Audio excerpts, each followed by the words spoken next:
हम सभी लोगों का सपना होता है, जो बच्चे स्ट्रगल कर रहे होते हैं, स्टूडेंट लाइफ में होते हैं कि उनको गवर्नमेंट जॉब मिले। तो सबसे पहली जो जॉब होती है जिसको वो पाना चाहते हैं वो होती है यूपीएससी। यूपीएससी के बाद में पहले आज से अगर मैं 15 साल पहले की बात करूँ तो बच्चों को एसएससी की बहुत ज़्यादा नॉलेज नहीं थी। उनको क्योंकि यूपीएससी बचपन से कि आईएएस, आईपीएस सबसे जो हाईएस्ट रैंकिंग आपकी जो जॉब होती है, उसके ही बारे में पेरेंट्स सिखाते हैं। लेकिन एसएससी हमारे इनकम टैक्स इंस्पेक्टर, मिनिस्ट्री तो ये सारी जो पोस्ट थी अब आपके जो है प्रचलन में आ गई हैं बहुत ज़्यादा। अब बच्चे को यहाँ पर हमारे की एसएससी इनकम टैक्स इंस्पेक्टर ये जो है इससे नीचे जो आपकी पोस्ट होती है वो होती है हमारी किसके थ्रू आपकी जो फिलिंग होती है वो हमारी होती है एसएससी सीएचएसएल के थ्रू। तो बहुत ध्यान से देखिए हमारा एसएससी सीएचएसएल 2023 इसमें क्वालिफिकेशन क्या चाहिए। ठीक है, क्लैरिकल की पोस्ट है आपकी और इस पे प्रमोशन होके हमारा ऐसा नहीं है कि 1 साल या 2 साल में, थोड़े सालों के बाद में सीजीएल की पोस्ट जो है वो मिल जाती है।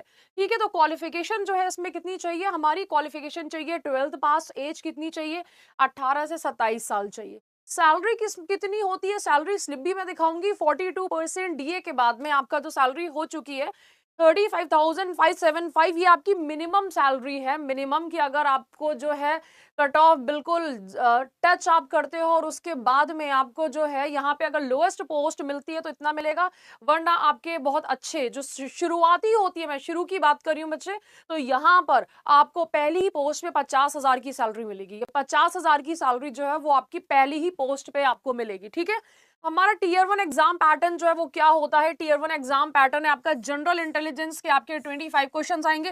देखो इसमें और सीजीएल के पैटर्न पे आपका बहुत खास ऐसा डिफरेंस नहीं है कि अगर मैं यहाँ पे बोलूं कि ये सीजीएल का पैटर्न नहीं है। सिंपल आपका सीजीएल का पैटर्न है क्योंकि ये सीजीएल का छोटा भाई समझ लीजिए। ठीक है, जो कि बड़ा ही शैतान होता है ना, तो सीजीएल से भी थोड़ा ज्यादा डिफिकल्ट एग्जाम हो जाता है।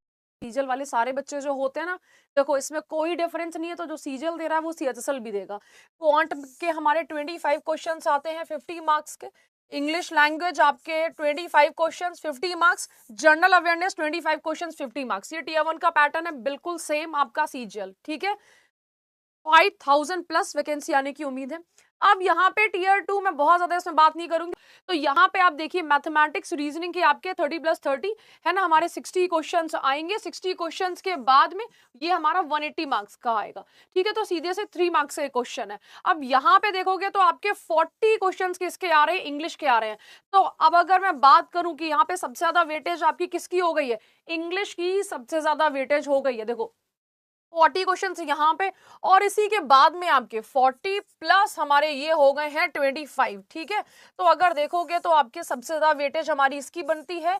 और हमारे सीजीएल में भी वेटेज जो है वो किसकी ज्यादा है, सीजीएल में भी वेटेज जो है वो हमारे इस इंग्लिश सब्जेक्ट की ही ज्यादा है। ठीक है, तो बहुत ज्यादा डिफरेंस नहीं है, बट अब प्रायोरिटी आपको किसको रखना है, इंग्लिश सब्जेक्ट को प्रायोरिटी रखना है। ठीक है बेटा, अभी का शुरू का जो 1 महीना है उसमें रीजनिंग पे फोकस करना। मैं फैकल्टी हूँ इंग्लिश की, लेकिन फिर भी आपको कहूंगी क्योंकि एक सब्जेक्ट कम हो जाता है। रीजनिंग जब 1 महीने बहुत अच्छे से पढ़ लोगे तो उसमें क्या रहेगा, उसमें आपके मार्क्स ऑटोमेटिक अच्छे आने लगेंगे। बहुत ज्यादा टफ होती नहीं है कि वोकैबलरी रटनी है, कि आपको जो है ग्रामर जो है वो याद करनी है। तो दिमाग जब थोड़ा कम चलाना पड़ता है हमें, तो चीजें हमारे लिए आसान जब होने लगती हैं तो क्या होता है, तो हमें कॉन्फिडेंस आता है।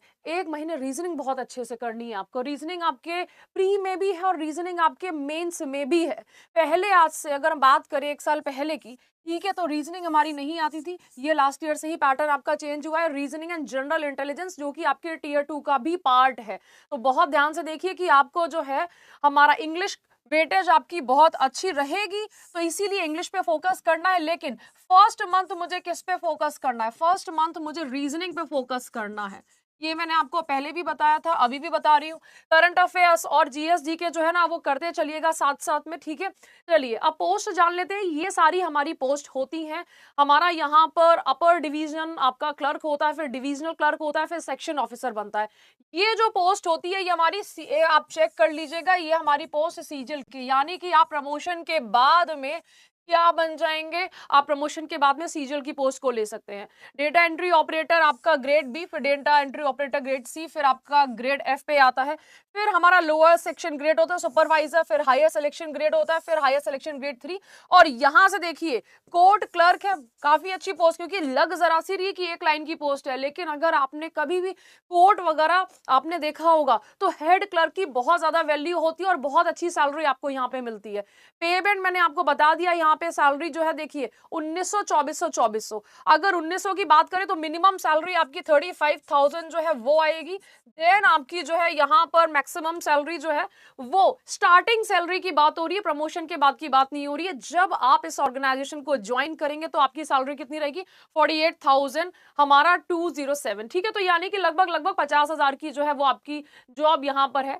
और पैटर्न, एग्जाम पैटर्न की बात करूं तो आपका सारा मल्टीपल चॉइस क्वेश्चंस है। ओके बच्चे, अगर कोई भी आपको प्रॉब्लम है सीएचएसएल से रिलेटेड तो आप इस वीडियो के नीचे कमेंट सेक्शन में पूछ सकते हैं मुझसे, जिससे कि मैं आपको इन्फॉर्मेशन दे दूं। Okay then, wish you good luck, bye bye everyone, have a nice day.